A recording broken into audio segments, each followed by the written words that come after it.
नाज़रीन अस्सलाम वालेकुम एंड गुड इवनिंग। अपना प्रोग्राम शुरू करते हैं। अली बुखारी और कानून और आप दोनों आपकी खिदमत में हाजिर हैं today on the 27th of April 2015।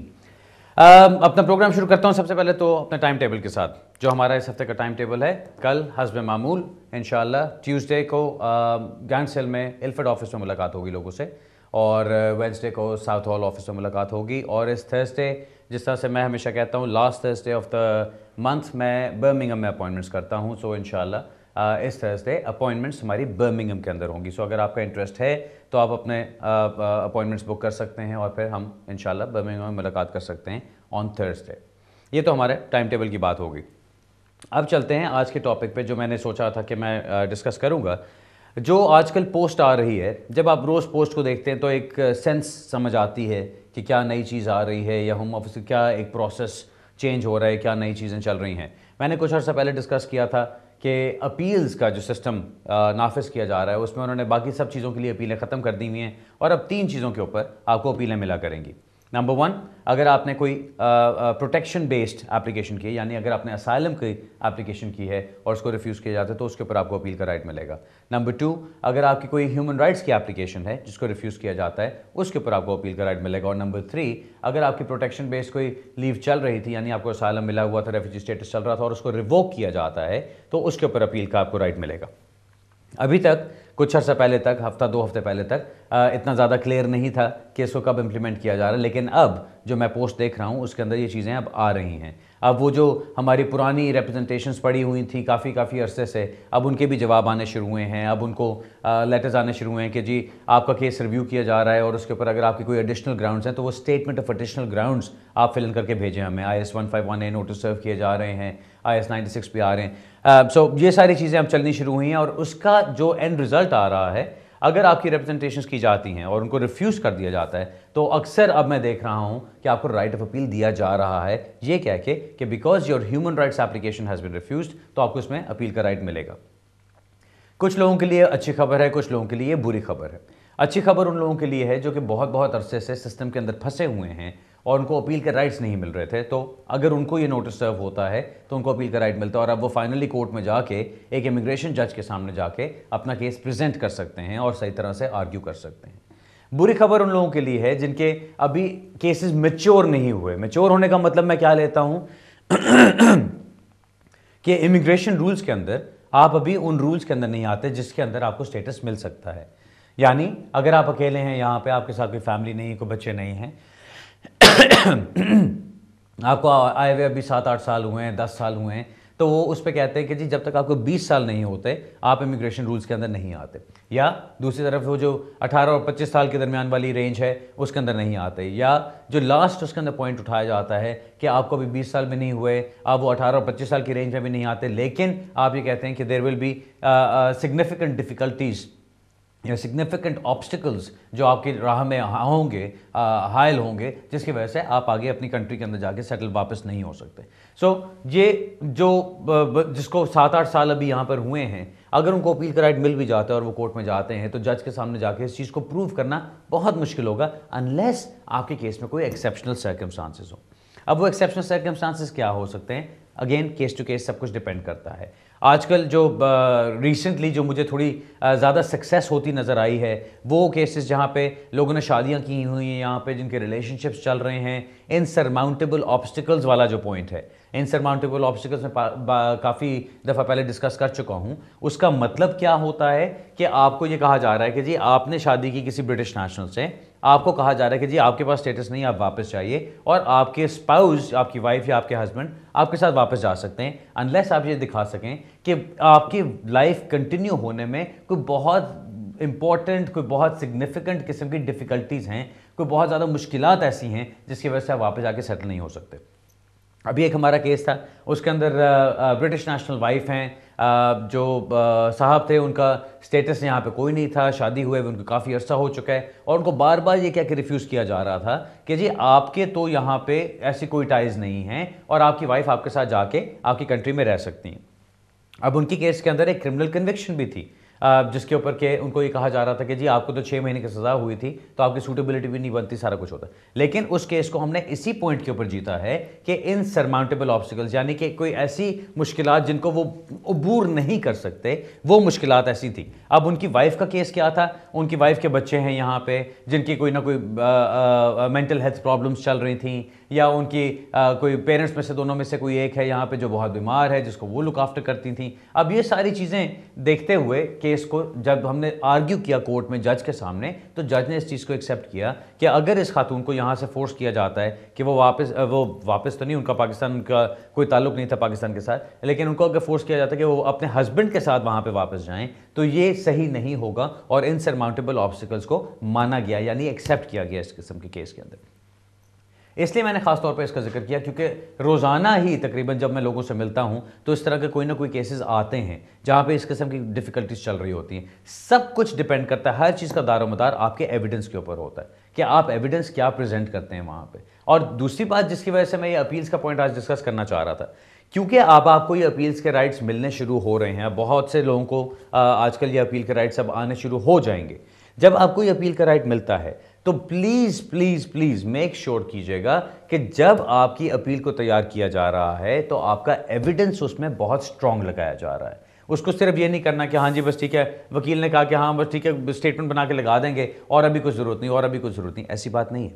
जब आपकी कोर्ट में हियरिंग होगी उस दिन जज के सामने आपका वो तमाम तर एविडेंस मौजूद होना चाहिए जो आप होम ऑफिस को भी दिखा चुके हैं। अभी मैं मैनचेस्टर में था पिछले हफ्ते, तो वहाँ पर एक केस आया मेरे पास। अब उनका अपील भी कर चुके हैं, वो असाइलम का केस था, अपील भी कर चुके हैं और अभी उनकी अपील की हेयरिंग आ रही है, मेरे ख्याल है जून में उनकी अपील की हेयरिंग है। जब मैंने उनका केस देखा, उनके केस के अंदर इतनी सी भी मुझे जान नज़र नहीं आई, क्योंकि जो उनके ग्राउंड्स बनाए गए थे, जो आर्ग्यूमेंट्स उनकी डाली गई, जो उनके फैक्ट्स हैं, वो कुछ भी नहीं। अब वो बेचारे बिल्कुल सीधे साधे लोग हैं, उनको पता ही नहीं कि असाइलम के अंदर क्या प्रूव करना होता है। उन्होंने जाके अपनी कहानी बताई एक लीगल एड के सोलिसिटर को, उसने लीगल एड के बंदे ने सारा कुछ जिस तरह से उन्होंने बताया उसी तरह से उठा के आगे भेज दिया। उनको गाइड भी नहीं किया कि कानून क्या मांगता है, आपकी कहानी में से कौन सी चीज़ें हैं जो इतनी इंपॉर्टेंट हैं जिनको ज़्यादा उजागर करना है, कौन सी ऐसी चीज़ें हैं जिनके बगैर आपका केस नहीं हो सकता। अब उनको इंटरनल रिलोकेशन के बारे में नहीं पता, उनको नहीं पता कि कन्वेंशन रीज़न होना ज़रूरी है बीच में। सो ये सारी चीज़ें वो थी जिसकी वजह से उनके केस के अंदर कोई जान नहीं। अब इस केस में मैंने उनसे कहा कि जी आपकी अपील पे गधों की तरह मैं तो खड़ा होने से रहा वहाँ पे कोर्ट में जज के सामने कि जी मेरे पास कोई बात भी नहीं करने को और मैं वहाँ पे खड़ा होकर आपके पैसे भी ज़ाया करूँ। सो मैंने उनको ये चीज़ कही कि आपके केस में मैं केस को बिल्कुल नए सिरे से दोबारा तैयार करना चाहता हूँ, सारी स्टेटमेंट्स आपकी दोबारा बननी चाहिए और होम ऑफिस को इस चीज़ पर मजबूर करने की कोशिश करनी है कि आपको दोबारा इंटरव्यू किया जाए इस बेसिस पे कि आपने पहले अपने केस को सही तरह प्रेजेंट ही नहीं किया।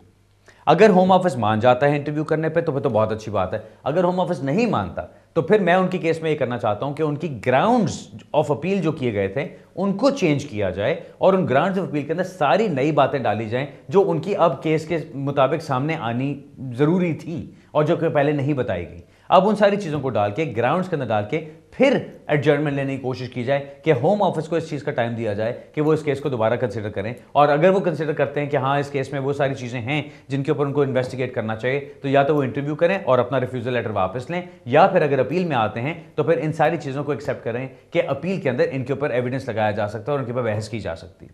अब ये बिल्कुल एक डिफरेंट अप्रोच है जो कि आम तरह के एक रन ऑफ द मिल या रूटीन केसेस के अंदर होती है, और वो एक डिफरेंट अप्रोच मैं इसलिए अपनाना चाह रहा हूं कि जिस तरह मैं हमेशा कहता हूं, आप अपने केस के लिए सिर्फ तब लड़ सकते हैं जब आपकी तैयारी होगी। अगर आपकी तैयारी नहीं होगी, आप कोर्ट में जाते हैं, आपको पता ही नहीं कि कानून मांगता क्या है और आपने कोर्ट में केस लगा दिया, अपील में आप जाके क्या करेंगे? आधे घंटे में जज ने फारिग कर देना आपको, बिकॉज जज की कोई गलती नहीं है इसके अंदर। आपने जो अपना केस प्रेजेंट किया, जिसका पूरा मुद्दा आपके ऊपर पड़ता है कि आपने केस को सही तरह से अपने प्रेजेंट करना है, अगर आपका वो एविडेंस ही नहीं है वहां पे, तो जज क्या फैसला करेगा उसके ऊपर? सो इसलिए अब इस केस के अंदर उनको शायद बुरा तो लगा होगा जो वो आए थे मेरे पास, लेकिन उनको मैंने ये बताया कि जी आपका एग्जिस्टिंग केस जो है उसके अंदर तो कोई जान नहीं है जब तक आप इसको सही तरह से दोबारा प्रिपेयर नहीं करते। सो कहने का मकसद ये कि आपको जब ये अपील का राइट मिलता है, ये बहुत बहुत इंपॉर्टेंट अपील का राइट है, आपको ये मौका बार बार नहीं मिलेगा। एक दफ़ा आपकी अपील जब सुनी जाती है, उसके बाद जज ने जो फैक्ट्स के ऊपर फैसला कर दिया है, बहुत मुश्किल होता है कि आपको दोबारा अपील का राइट मिले। तो पूरी कोशिश करें कि जब आपको एक दफ़ा अपील का राइट मिला है तो आप उसके ऊपर पूरी तरीके से, पूरी तैयारी के साथ, पूरे एविडेंस के साथ, पूरी सही आर्ग्यूमेंट्स के साथ जाके अपने केस को प्रेजेंट करें। अगर ऐसा नहीं करेंगे, नुकसान सिर्फ आपका होगा। वकीलों ने तो अपना काम करना है, वकीलों की तो रोज़ की रूटीन है। बैरिस्टर्स रोज़ सुबह उठते हैं, कोर्ट जाते हैं, अपने केसेस करते हैं, निकल आते हैं। सोलिसिटर्स रोज़ सुबह उठते हैं, ऑफिस जाते हैं, बेतहाशा केसेस होते हैं जिनको उन्हें डील करना होता है, रूटीन में भी निकाल सकते हैं। लेकिन रूटीन का काम करने का मतलब क्या होगा कि आपके केस के साथ जस्टिफिकेशन नहीं होगी। सो वो जब तक आप खुद अपना एविडेंस प्रोवाइड नहीं करेंगे, कोई वकील भी आपके लिए कुछ नहीं कर सकता। और ऑब्वियसली मैं इसमें उन वो एजेंट हजरात को शामिल नहीं कर रहा जो आपके लिए एविडेंस भी तैयार करते हैं, सारा कुछ करते हैं, उसका तो वैसे कोई फायदा नहीं, क्योंकि 2 नंबरी आपकी पकड़ी जाती है। सो सीधा काम करें, सीधा एविडेंस लगाएं और पूरा भरपूर एविडेंस लगा के अपनी अपील पे जोर जरूर लगाइए। ठीक है जी। अब एक बात मैं और सिर्फ कहना चाहता था कि एक और जो तरह के लेटर्स आ रहे हैं जो मैंने देखने शुरू किए हैं अभी, वो रिमूवल्स के बारे में आ रहे हैं कि आपको रिफ्यूज़ किया गया और आपको ये कहा गया कि जी आपका अब आपको ये हम नोटिस सर्व कर रहे हैं, जिसका मतलब ये है कि इस डेट के बाद किसी भी वक्त आपको रिमूव किया जा सकता है। और साथ उसमें अब नई चीज़ ये लिखी हुई है कि आपको रिमूव किया जा सकता है विदाउट फर्दर नोटिस। अभी तक मेरे क्लाइंट के ऊपर किसी के ऊपर ये तलवार लटकी नहीं है, सो इसलिए मुझे पता नहीं कि इसका किस किस्म का इफेक्ट होगा। लेकिन जो उसको पढ़ के नजर आ रहा है वो यही है कि उन्होंने जो एक तारीख बता दी कि जी इस तारीख तक हम आपको रिमूव नहीं करेंगे, लेकिन इसके बाद कभी भी कर सकते हैं। हो सकता है उसके बाद 2 महीने 3 महीने आप रिपोर्टिंग पे जा रहे हैं, कोई इशू नहीं हो रहा, कुछ नहीं हो रहा, लेकिन हो सकता है अचानक एक दिन आपको पकड़ के बिठा लें और कहें कि जी अब हम आपको यहाँ से रिमूव कर रहे हैं। सो इस चीज़ का भी ख्याल रखिएगा कि अगर ऐसी कोई डेट आपको दी जाती है तो फौरी तौर पे अपना कोई ना कोई केस आगे डालें, फौरी तौर पे कोई ना कोई हलचल करें अपने केस के अंदर। जब तक वो नहीं करेंगे आपको आगे मुश्किलात का सामना हो सकता है, बहुत मुश्किल तरह के मुश्किलात का और सर्कमस्टांसेस का सामना करना पड़े। सो कोशिश कीजिए कि जैसे आपको ऐसा कोई नोटिस मिलता है आप फौरी तौर पर उसके बारे में कुछ ज़रूर करें। ठीक है जनाब। नाज़रीन, मेरा ख्याल है अब हम अपनी कॉल्स की तरफ चलते हैं। पहली कॉल लेते हैं जी। ओह, ब्रेक लेते हैं जी, सॉरी मेरे कान में आवाज़ डिफरेंट आ रही है। पहले ब्रेक का टाइम हो गया, ब्रेक से वापस आते हैं, फिर अपना सवाल जवाब का सिलसिला शुरू करेंगे। मिलते हैं थोड़ी सी देर में।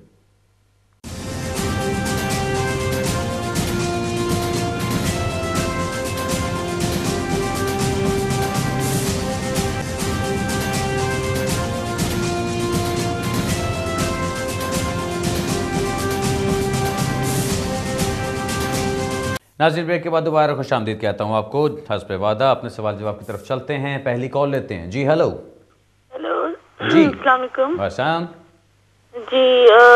लास्ट प्रोग्राम में भी मैंने बहुत ट्राई किया है कॉल करने के लिए, लेकिन आपसे बात नहीं हो सकी। ओके, बताइए। अली जी, मुझे आपसे ये पूछना है कि आयरिश और ब्रिटिश जो पासपोर्ट है उसमें क्या फ़र्क होता है। अच्छा। सवाल ये है कि हमारे यहाँ पे एक मिलने वाली फैमिली है, वो आए थे यहाँ पे 2005 में। उन्होंने आयरिश लड़की से शादी की थी, उसके बाद 5 साल का वीजा मिला था उन्हें। उसके बाद उन्होंने उसको तलाक दे के उन्होंने अपनी बीवी बच्चों को बुलाया, 2 बच्चे और बीवी पाकिस्तान में थे। वो आने के बाद उनको अब यहाँ पे इंडेफिनेट लीव मिला, जो 2 साल का वीजा होता है। 2012 में उन्होंने अप्लाई किया था, उस रूल के मुताबिक उन्हें 2 साल का वीजा मिला है जी। अब वो ये चाहते हैं कि यहाँ पे जो आयरिश लोग हैं या जिनके पास पासपोर्ट है जर्मन का या किसी और दूसरे यूरोप किसी कंट्री का, उन्हें ना तो फीसें देनी पड़ती हैं और ना ही कोई उनको इंग्लिश टेस्ट का कोई मसला है। तो इसलिए मैंने आपसे पूछना है कि वो चाहते हैं कि मैं वापस यूरोप चला जाऊं या वो आयरिश पासपोर्ट ले लूं या वहां जाके 5 साल काम करूं और या 6 मंथ के लिए काम करूं और उसके बाद बगैर यानी वीजे के बगैर फीसों के वहाँ पे वीजा लेके 5 साल का और इंग्लिश टेस्ट के बगैर वो दोबारा 5 साल का जब उन्हें उनके बीवी बच्चों को वीजा मिल जाएगा तो वो दोबारा इधर आ जाएं और फिर आके यहाँ पे काम करें, या कोई उनके बीवी बच्चे कोई बेनिफिट इससे ले सकते हैं, या उन्हें कोई बाद में मुस्तकबिल में किसी उस दूसरे पासपोर्ट का कोई फायदा है, या ब्रिटिश पासपोर्ट ही उनके लिए अच्छा रहेगा मुस्तकबिल में। कुछ समझ नहीं आ रही, वो कंफ्यूज है। फीसें बचाने के लिए अगर वो जाते हैं और उनको वो बहुत ज्यादा लंबा अर्सा हो जाएगा, या वहाँ पे जाके वो दोबारा इधर वापस भी इधर ही आना चाहते हैं। अब आप कुछ बताइए कि वो क्या करें, क्योंकि अभी थोड़ा ही अर्सा रह गया है। दिसंबर में उन्होंने अप्लाई करना है इंडेफिनेट लीव के लिए भी बच्चों के साथ। तो फीस भी मेरे हल पर पर्सन 1500 हो गई है वहाँ पे नेशनल उसकी इंडेफिनेट लीव की फीस, मेरा ख्याल है। तो ये मैं टीवी पे सुनना चाहती हूँ, प्लीज आप मुझे बता दीजिए, आपने मुझसे कुछ पूछना है तो। चलें मैं बताता हूँ जी, आप सुनिए, आपसे भी पूछने वाली कोई बात नहीं, मैं बताता हूँ आपको। आपने जो डिफरेंस पूछा कि जी आयरिश और ब्रिटिश पासपोर्ट में क्या फ़र्क है, एक आयरलैंड का वो नेशनैलिटी के ऊपर इशू होता है और दूसरा ब्रिटेन की नेशनैलिटी के ऊपर इशू होता है। बेसिक फ़र्क तो ये है। अगर आप ये कहें कि जी उन दोनों पासपोर्ट्स को अगर आप यूके में रख के इस्तेमाल करते हैं तो फिर क्या फ़र्क है, तो फिर जो ब्रिटिश नेशनल का पासपोर्ट होगा जो वो ब्रिटेन के अंदर इस्तेमाल करेगा, उसके ऊपर जब भी उसने अपने फैमिली मेंबर्स को स्पॉन्सर करना है या अपने बीवी बच्चों को बुलाना चाहता है, कुछ भी करना चाहता है, तो उनके ऊपर इमिग्रेशन रूल्स अप्लाई होंगे जो यूके के इमिग्रेशन रूल्स हैं, जिनके अंदर 18,600 की रिक्वायरमेंट भी आती है, इंग्लिश टेस्ट भी आता है, प्लस आपको अपने वो 1500 पाउंड की फीस वगैरह भी जो इंडेफिनिट लीव के लिए देनी है वो पे करनी पड़ती है। अगर किसी के पास आयरिश पासपोर्ट है और वो यूके में आके काम कर रहा है और यहां पे रह रहा है, तो इसका मतलब ये हुआ कि वो यूरोपियन नेशनल है who is exercising treaty rights in the UK. अब ये एक्सरसाइजिंग ट्रीटी राइट्स का मकसद सिर्फ ये है कि कोई यूरोपियन नेशनल यूके में आके रहना चाहता है और काम करना चाहता है, तो जो यूरोपियन यूनियन की ट्रीटी के अंदर जो उन्होंने चीज़ें एक्सेप्ट की हुई और जिसके लिए यूके ने भी साइन किए हुए हैं, वो उसमें यह है कि कोई भी यूरोपियन नेशनल यूके में आके रह सकता है और काम कर सकता है। इसीलिए आपको ये नज़र आते हैं जो रोमेनियंस आते हैं, जो बल्गेरियंस आते हैं, जो जर्मन नेशनल्स हैं, जो फ्रेंच नेशनल्स हैं, जो यहाँ के रह सकते हैं, उनके ऊपर ये रूल्स अप्लाई नहीं होते क्योंकि वो इमिग्रेशन रूल्स में नहीं आते, वो जाके यूरोपियन रेगुलेशंस के अंदर आते हैं। ये साहब अगर अपने बीवी बच्चों को यहाँ पे रखना चाहते हैं, उन्होंने उनके लिए अप्लाई कर दिया, 2012 में अप्लाई किया, उनको वीज़ा भी मिल गया, वो यहाँ पर आ गए, अब उनकी इंडेफिनिट लीव के लिए इन्होंने अप्लाई करना है। अगर ये अब सोचते हैं कि जी मैं कहीं यूरोप में चला जाऊँ या मैं आयरलैंड में चला जाऊँ या मैं वहाँ जाके रहूँ और वहाँ जाके काम करूँ, जो कुछ भी है उससे कोई सेंसिबल बात बनती नहीं है। वो किस लिए, अभी दिसंबर में इन्होंने अप्लाई करना है तो उनके बीवी बच्चों को यहाँ पे इंडेफिनिट लीव मिल सकती है, ठीक, क्योंकि पुराने रूल्स के अंदर चल रहे होंगे। लेकिन अगर ये चले जाते हैं किसी और यूरोपियन कंट्री में, तो उनके जो बीवी बच्चे होंगे, अब मैं अस्यूम कर रहा हूं कि ये ब्रिटिश नेशनल हैं और ब्रिटिश नेशनल होते हुए ये अपने बीवी बच्चों के लिए अप्लाई करें, तो इसलिए इनके ऊपर रूल्स अप्लाई हो रहे हैं। अब ये अगर यूके छोड़ के आयरलैंड में चले जाते हैं या जर्मनी चले जाते हैं या फ्रांस चले जाते हैं, किसी भी और यूरोपियन कंट्री में चले जाते हैं, तो ये अपने फैमिली मेंबर्स को वहाँ पे ले जाके स्पॉन्सर कर सकते हैं, जिसके लिए कोई फीस वगैरह नहीं लगेगी और वो उनके साथ वहाँ पे रह सकते हैं। लेकिन फिर उन फैमिली मेंबर्स को वहाँ पे 5 साल का इमिग्रेशन स्टेटस डॉक्यूमेंट इशू होगा, यानी जो उनका रेजिडेंस परमिट इशू होगा वो 5 साल के लिए होगा। उस 5 साल के बाद वो परमानेंट रेजिडेंस उस कंट्री के लिए अप्लाई कर सकते हैं जिस कंट्री के अंदर भी वो जाते हैं।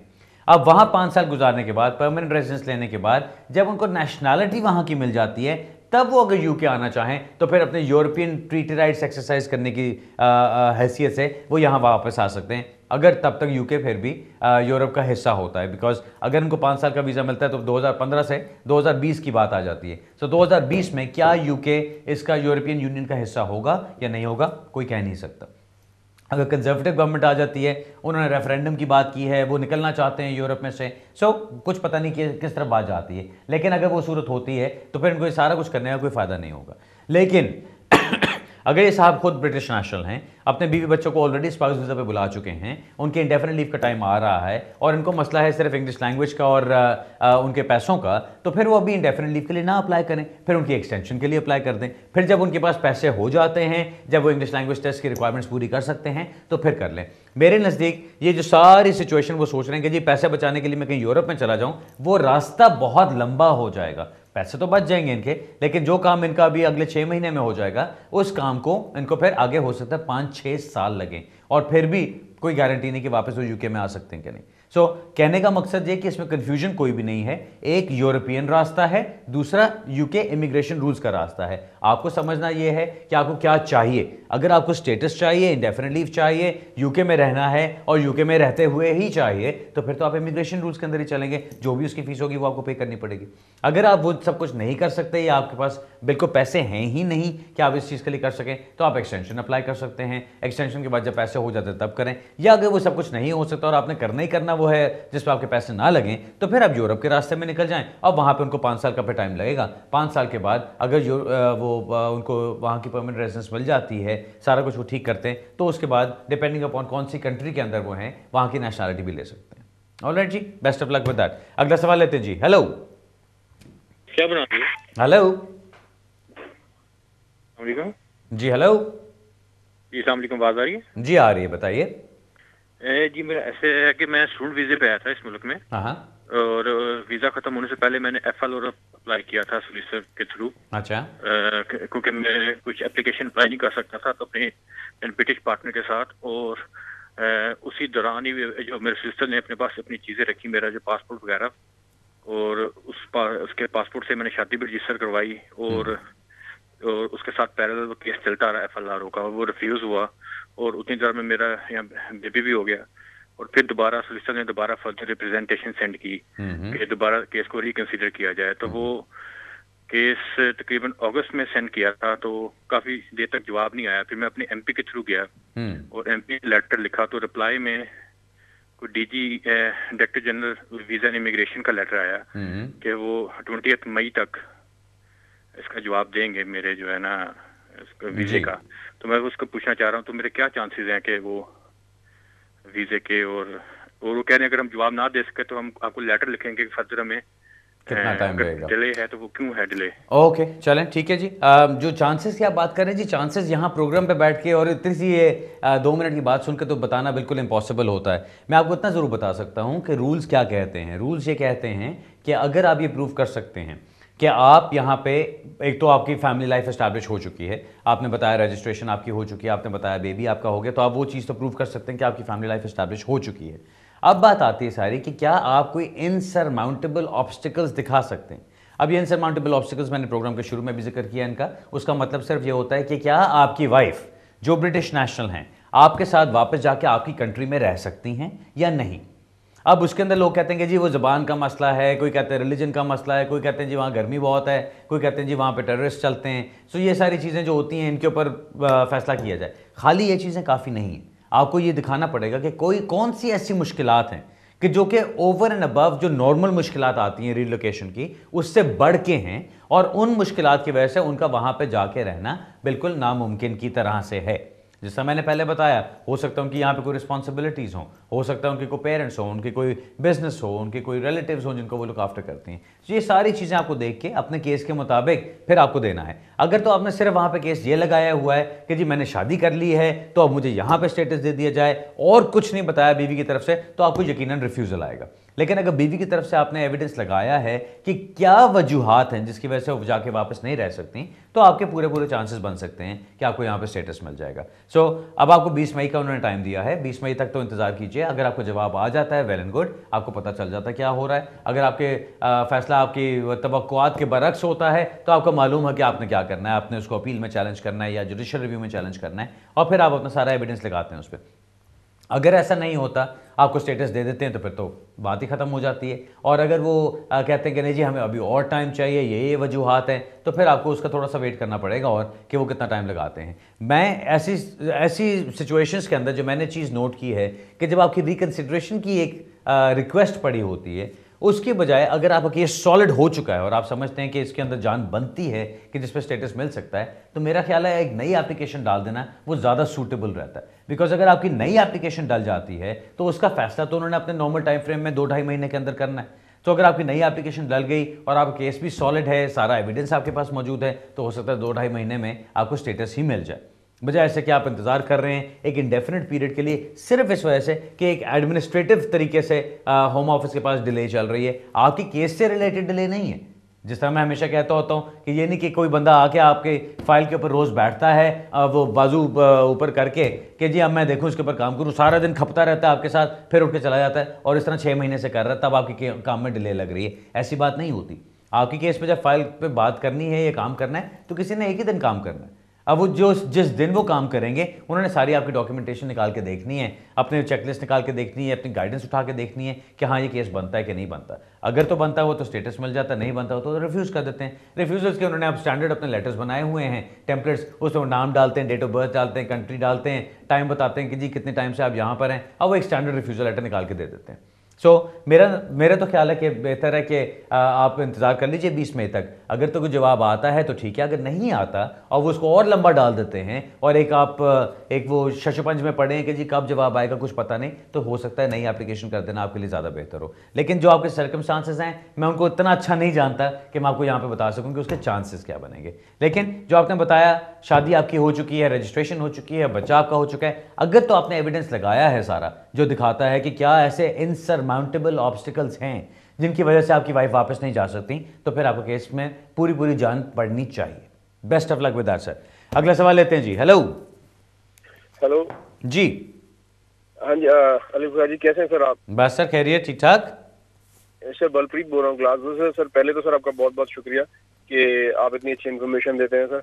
और सर आपसे 2 साल पहले मेरी बात हुई थी मेरे केस के रिगार्डिंग ही, और sir by the grace of God indefinite leave to remain मुझे मिल गई है sir, on the basis of marriage. Very good, very good. Sir ऐसा मेरा क्वेश्चन था कि सर 2 साल पहले जब आपसे बात हुई तो मैं आपको थोड़े ओवरव्यू थोड़ा आपको देता हूँ अपना दोबारा। सर मैं अक्टूबर 2011 में आया था यूके स्टूडेंट वीजा पे। सर जून में मेरी शादी हो गई थी विद ब्रिटिश नेशनल के साथ, जून 2012 में। और सर जुलाई में 2012 पुराने रूल के हिसाब से मैंने वीजा अप्लाई किया था। 2 साल की मुझे उन्होंने सर वीजा दे दिया था। और 2 साल के बाद इस साल अप्रैल 2015 में मैंने इंडेफिनिट जो है लीव के लिए अप्लाई किया था सर, सेम डे वाली सर्विस में। वो मुझे सर उन्होंने सेम डे ग्रांट कर दी थी। वेरी गुड जी, ठीक है सर। और सर उसके बाद मेरा क्वेश्चन था कि अब सर आपने मुझे उस टाइम गाइड किया था कि मैं नेशनलिटी के लिए मैं उसके बाद एलिजिबल हो जाऊंगा, क्योंकि 3 साल का सर मुझे पीरियड यहाँ पे रहते ऑलरेडी हो चुका है। ठीक है, ठीक है सर। थोड़ा सा मुझे इसके ऊपर आपसे इन्फॉर्मेशन चाहिए थी कि सर क्या मैं एलिजिबल हूँ, बिकॉज सर शादी से पहले भी मैं यहाँ पे तकरीबन 7-8 महीने रह चुका हूँ। और अब देखा जाए तो लीगली जो मेरा ओवरऑल स्टेटस इस कंट्री के अंदर हो गया वो यानी कि मुझे 4 साल करीबन हो जाएंगे इस साल। तो नेशनैलिटी के लिए मैंने सुना कि सर 3 साल रहना होना बंदे का जरूरी होता है इस कंट्री के अंदर लीगली। और सर दूसरा सवाल था सर मेरे लाइसेंस के ऊपर ना सर 3 पॉइंट है, टैक्स पेनल्टी पॉइंट है मोबाइल फोन यूज करने के लिए। और सर वो कोर्ट में मैं नहीं गया हूँ, सेम डे सॉरी मैंने फाइन पे कर दिया था और सीधे मेरे पॉइंट लग गए सर। तो सर उसमें कुछ एप्लीकेशन में कोई प्रॉब्लम तो नहीं आएगी सर उससे? ये बस 2 सवाल थे सर। सर मुझे कोर्ट का सिर्फ इतना बता दें कि आपको जो फिक्स पेनल्टी लगा था वही है, या आपने प्लीड किया था नॉट गिल्टी, फिर कोर्ट का नोटिस आया, फिर आपने गिल्टी प्लीड कर दिया और फिर फाइन दे दिया? क्या हुआ था? नहीं सर, मैंने सर सीधा जब उन्होंने पुलिस ने रोका उन्होंने कहा कि मोबाइल फोन यूज करो, मैंने सर कोर्ट में कोई प्लीड कुछ नहीं किया सर, सीधा जाके पॉइंट मेरे उन्होंने लगा दिया और मैंने फाइन पे कर दिया। ओके चलें ठीक है। देखें पहला आपका सवाल 3 साल की बात, आपको तकरीबन 4 साल होने वाले हैं यहाँ पे रहते हुए। अगर आप आज की डेट में देखते हैं, अब आपके पास इंडेफिनिट लीव है, ठीक। आज हम बैठे हैं 27 अप्रैल 2015 को, ठीक। 27 अप्रैल 2015 से 3 साल पीछे चले जाएं, 27 अप्रैल 2012 को क्या आप लीगली इस कंट्री में थे? अगर उसका जवाब है कि हाँ आप लीगली थे यहाँ पे और उसके बाद भी आप लीगली ही रहे हैं, तो आपने इंडेफिनिट लीव अब हासिल कर ली है। अब आप स्ट्रेट अवे नेशनलिटी के लिए अप्लाई कर सकते हैं, जो नेचुरलाइजेशन की एप्लीकेशन होती है। अब जो आपके पॉइंट्स वाली बात है, पॉइंट्स आपके फिक्स पेनल्टी लगा हुआ है, कोर्ट से नहीं लगा, so it's cannot be counted as a criminal conviction. So आपके जो पॉइंट्स लगे हैं उनको काउंट नहीं होना चाहिए आपकी किसी तरह से भी आपके खिलाफ। हाँ, कुछ मैंने देखा है, कुछ सुना है कि जी 2014 दिसंबर में, ये अभी 4-5 महीने पहले, जो उन्होंने चेंजेस की हैं गाइडेंस के अंदर नेशनलिटी के लिए, जिसमें उन्होंने कहा कि जी पिछले आपके 10 साल का हम सारा एविडेंस देखेंगे और उसमें देखेंगे कोई आपने ब्रीच तो नहीं की, कोई क्रिमिनल ऑफेंस तो नहीं किया, कोई गलत काम तो नहीं किया, उसमें वो पॉइंट्स को भी ऐड कर रहे हैं। मैंने अभी तक ऐसा कोई केस नहीं देखा जहाँ पर उन्होंने फिक्स पेनल्टी के पॉइंट्स के ऊपर रिफ्यूज़ किया हो। सो आप फौरन अपनी एप्लीकेशन कीजिए, आपका सारा कुछ सही है, अभी तक जो आपने मुझे बताया सब कुछ सही लग रहा है, अपनी एप्लीकेशन कीजिए एंड होपफुली आपको कोई इशू नहीं होना चाहिए, बिकॉज आपकी जो कन्विक्शन है वो आपकी पेनल्टी पॉइंट्स के ऊपर है, वो आपकी क्रिमिनल कन्विक्शन नहीं है, क्योंकि अगर आप कोर्ट पे गए होते तो वहां से फिर आपकी वो कन्विक्शन बननी थी। ठीक है जनाब, best of luck with that. I would simply से कि आपने 3 साल कंप्लीट कर लिए हैं, आपको इंडेफिनिट लीव के बाद 1 साल का इंतजार करने की जरूरत नहीं है, आप फौरी तौर पे अब आगे अप्लाई कर सकते हैं अपने नेशनलाइजेशन के लिए। ओके, अगला सवाल लेते हैं जी। हेलो, अच्छा जी, ब्रेक का टाइम हो गया। फिर नाज़रीन मैं फिर भूल जाता हूं कि हमारी अब 2 ब्रेक्स होती हैं, ब्रेक पे चलते हैं, फिर वापस आते हैं, अपना सवाल जवाब का सिलसिला जारी रखते हैं, 2 मिनट में दोबारा मिलते हैं।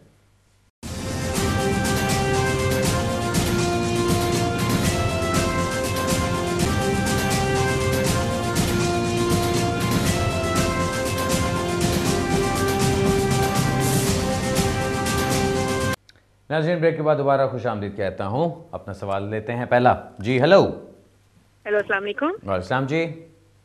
मेरे आपसे 2 सवाल है कि मेरा बच्चा यही पैदा हुआ था और अब वो 10 साल का होने वाला है, तो हमने उसके लिए ब्रिटिश रजिस्ट्रेशन के लिए अप्लाई करना है, तो ये जो NHS ट्रस्ट का रूल आया है तो वो हमें पे करने पड़ेंगे अपने बच्चे के लिए। ओके। और दूसरा सवाल मेरा ये है कि हमारे पास 2.5 साल की लीव टू रिमेन है और हमें ये पता है कि हमने बेनिफिट नहीं लेने, जबकि हमारे 2 बड़े बच्चे जो हैं वो ब्रिटिश हैं। तो हम अपने ब्रिटिश बच्चों के लिए चाइल्ड बेनिफिट ले सकते हैं और हमें जब एक्सटेंशन के लिए अप्लाई करेंगे तो कोई मसला तो नहीं होगा? ओके, चलो थैंक यू जी। ओके, मैं बताता हूँ जी। जो आपका पहला सवाल है कि बच्चे को 10 साल होने वाले हैं, उसके लिए आपने नेशनलिटी के लिए अप्लाई करना है, मतलब उसको रजिस्ट्रेशन के लिए अप्लाई करना है एज ए ब्रिटिश नेशनल। उसमें आपको NHS सरचार्ज पे करने की कोई ज़रूरत नहीं है। NHS सरचार्ज आपका पेएबल है जब आप किसी इमिग्रेशन कैटेगरी के अंदर जा रहे हैं जो आपको टेम्प्रेरी लीव देता है यहाँ पे। आप कोई भी वर्क परमिट के ऊपर हैं, या आप किसी एंटरप्रेन्योर वीज़ा के ऊपर हैं, या आप स्टूडेंट के ऊपर अप्लाई कर रहे हैं, या आप कोई स्पाउस वीज़ा के लिए अप्लाई कर रहे हैं, उन सारी चीज़ों के लिए आपको NHS सरचार्ज पे करना पड़ेगा। लेकिन अगर आप इंडेफिनिट लीव के लिए अप्लाई कर रहे हैं तो आपको सरचार्ज पे करने की ज़रूरत नहीं है। इस केस में आप बच्चे को रजिस्टर करा रहे हैं एज ए ब्रिटिश नेशनल, सो उसके लिए भी आपको अपना जो NHS सरचार्ज है वो पे करने की ज़रूरत नहीं है। दूसरा सवाल आपका 2.5 साल की आपके पास लीव है, आपने एक्सटेंशन के वक्त जब अप्लाई करना है एक्सटेंशन के लिए, आपको फिक्र ये कोई बेनिफिट्स आपके ऊपर नहीं होने चाहिए। बेनिफिट्स आपको अप्लाई करने की इजाज़त नहीं है, वो आपको मालूम है और आप क्लियर हैं उसके बारे में।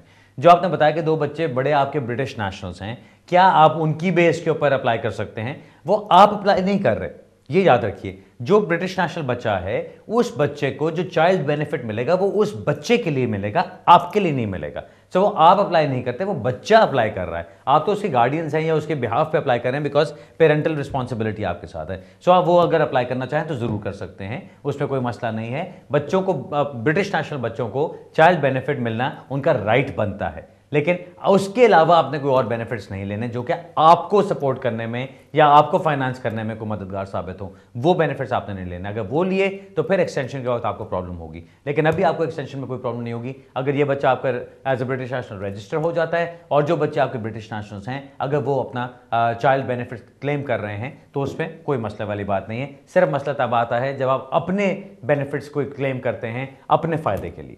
ठीक है जी, आई होप आपको क्लियर जवाब मिल गया होगा। ज़्यादा लंबा जवाब है नहीं, इसलिए मैं ज़्यादा लंबा खींचूंगा नहीं इसको। अगला सवाल लेते हैं जी। हेलो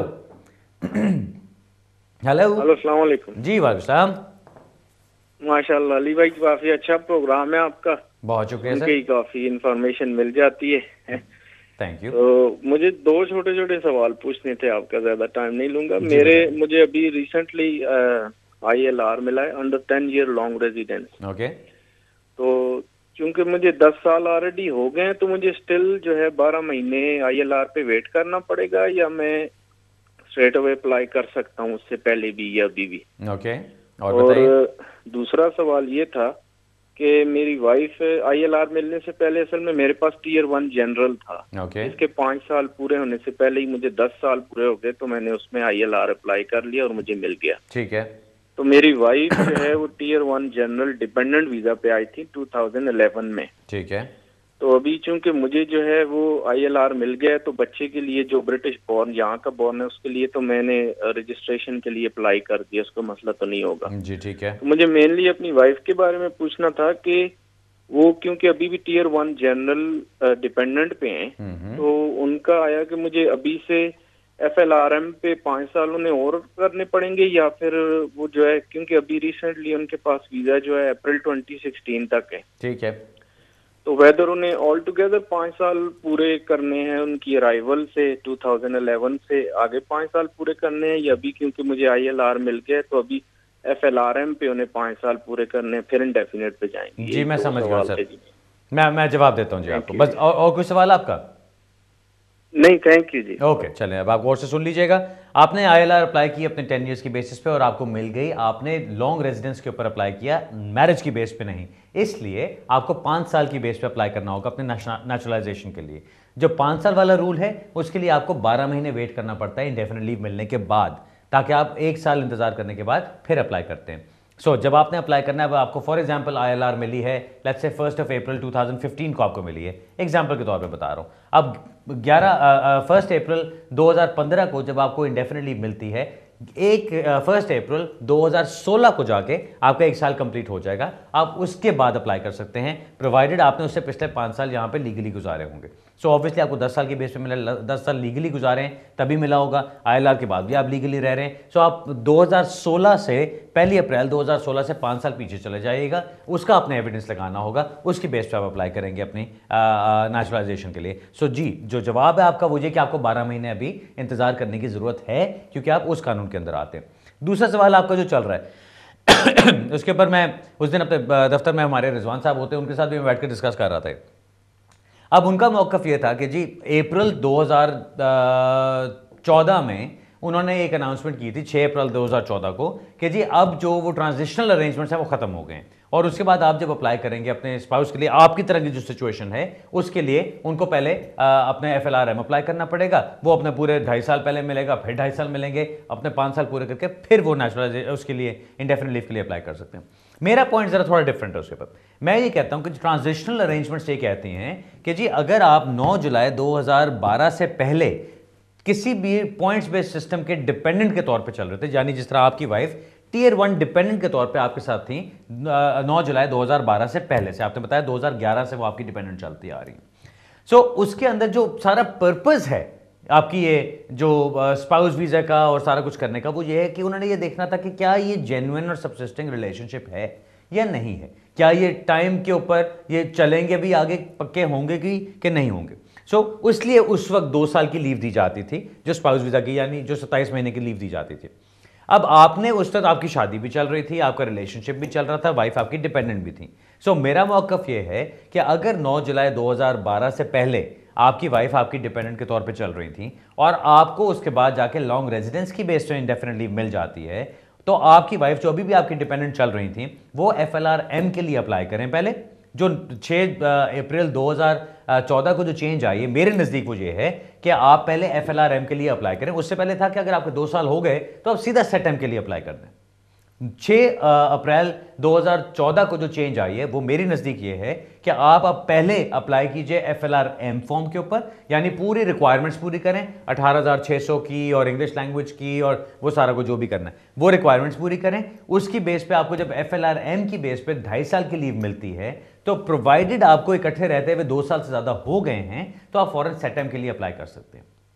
मेरा ख्याल है हमारे प्रोग्राम के अंदर भी 2-3 दफ़ा लोगों ने कॉल किया और बताया है कि इस तरह से उनको उनकी वाइफ्स को या उनके हस्बैंड्स को इंडेफिनिट लीव मिली है जिन्होंने पहले FLRM के लिए अप्लाई किया, और जैसे उनको वो मिला उसके अगले ही दिन बेशक जाके वो अपॉइंटमेंट दोबारा ले लें और SETM के लिए अप्लाई कर दें, तो उनको सेटलमेंट भी उसकी बेस पे मिल जाती है। मेरा ख्याल है आपको एक सिंपल चीज़ रखनी चाहिए, अगर आप अफोर्ड कर सकते हैं इसको, पहले आप FLRM के लिए अप्लाई कीजिए, जैसे ही उनको स्टेटस मिल जाता है उसके ऊपर आप फ़ौरन सेम डे अपॉइंटमेंट लेके उनके पास जाइए और उनसे कहें कि जी मैंने अब SETM के लिए अप्लाई करना है, क्योंकि मुझे साथ रहते हुए 2 साल से ज़्यादा टाइम हो चुका है और 9 जुलाई 2012 से पहले मैं इनकी डिपेंडेंट थी।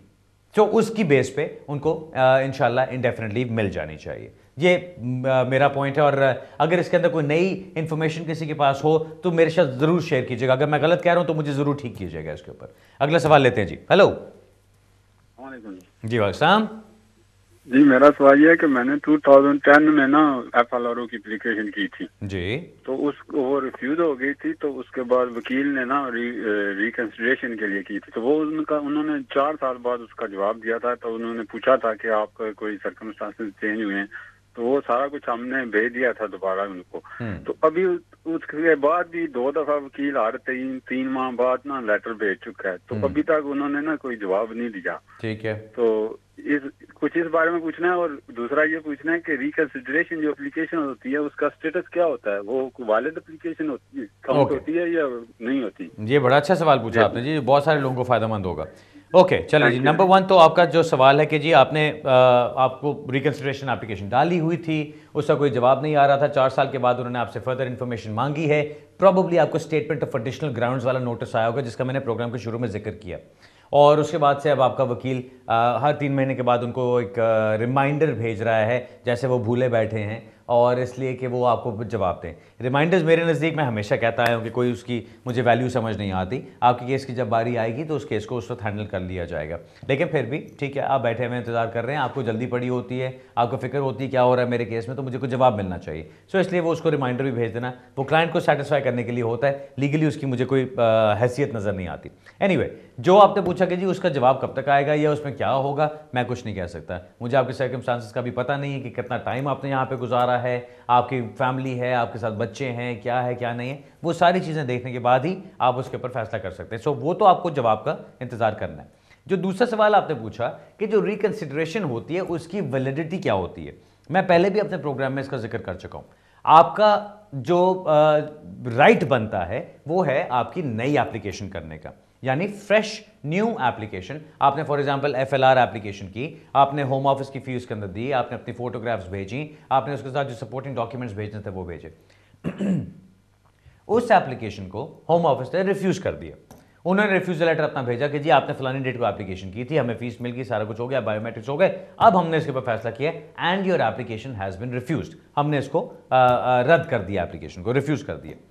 अब उसके रिफ्यूजल के बाद आप उनसे कहते हैं कि नहीं नहीं नहीं नहीं जी, आप इसको रिकंसिडर करें, आप इसको दोबारा से सोचें इसके ऊपर कि आपने फैसला सही किया कि नहीं। ये चीज़ कुछ अरसा पहले का मतलब प्रॉब्ली आज से 3 साल 3.5 साल पहले तक ये चीज़ ठीक चलती थी। हम लोग भी करते थे, आपकी रिकंसिडरेशन रिक्वेस्ट डालते थे, उस रिकंसिडरेशन का हमें फौरन एक एक्नॉलेजमेंट आती थी और उसमें 2-3 वो लाइनें लिखी होती थी और उसमें होता था कि जी thank you for your request for reconsideration, और अब हम इसके ऊपर फैसला करेंगे और जब हमारे पास फैसला रेडी होता है तो हम आपको बताएंगे। उस वक्त तक आपने हमें तंग नहीं करना।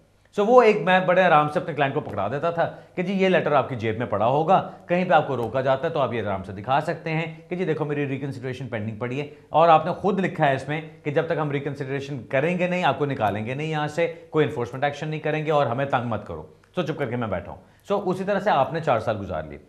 अब क्या होना शुरू हुआ है पिछले 2 साल 2.5 साल में कि जो ये रिकंसिडरेशन का कॉन्सेप्ट था, होम ऑफिस ने अपनी मर्जी से इसको खत्म कर दिया। अब वो कहते हैं कि जी हम आप किसी चीज को रिकंसिडर करेंगे ही नहीं। अब अगर आपकी एप्लीकेशन रिफ्यूज होती है और आप रिकंसिडरेशन रिक्वेस्ट डालते हैं तो 2 दिन में आपको रिकंसिडरेशन रिजेक्शन का लेटर आ जाता है। उसके ऊपर लिखा होता है रिकंसिडरेशन ... रिजेक्शन, और उसमें नीचे लिखा होता है कि जी हमारे ऊपर कोई ऐसी रिस्पॉन्सिबिलिटी नहीं है कि आपकी एप्लीकेशन को रिफ्यूज करने के बाद हम उसको रिकंसिडर करें, इसलिए हम इसको रिकंसिडर करने को तैयार नहीं है। आपने अगर कोई नई बात करनी है, आप कोई चाहते हैं कि हम किसी चीज़ को कंसिडर करें, दोबारा फॉर्म फिल करें, दोबारा होम ऑफिस की फीस जमा कराएं और फिर हम इसको देखेंगे। अदरवाइज हम अब इसको रिकंसिडर करने को तैयार नहीं है, वो रिजेक्शन आ जाती है आपको।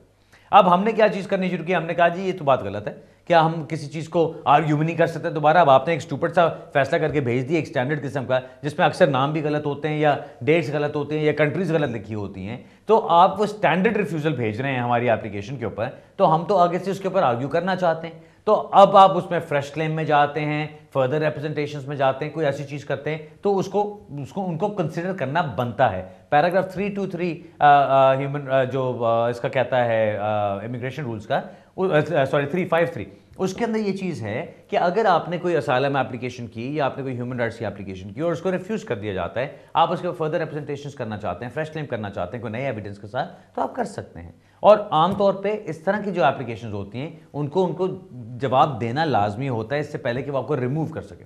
अब प्रैक्टिकली क्या हो रहा है, वो आपका फ्रेश क्लेम चला जाता है या आपकी फर्दर रिप्रेजेंटेशन चली जाती हैं, उसके ऊपर जवाब वो नहीं देते, चुप करके बैठे रहते हैं, रिमूवल आपको सर्व नहीं कर रहे। जब तक रिमूवल सर्व नहीं करेंगे तब तक उस एप्लीकेशन की या उस पीस ऑफ पेपर की वैल्यू नहीं बनती। उस दौरान आप उनसे पूछें कि जी मेरी रिकंसिडरेशन, मेरी फ्रेश क्लेम, मेरे फर्दर रिप्रेजेंटेशन, जो भी नाम दे लें इसको, उसका क्या बना, तो कहते हैं जी आपकी तो कोई एप्लीकेशन पेंडिंग ही नहीं है। सो लीगली वैलिडिटी उसकी कोई भी नहीं बनती।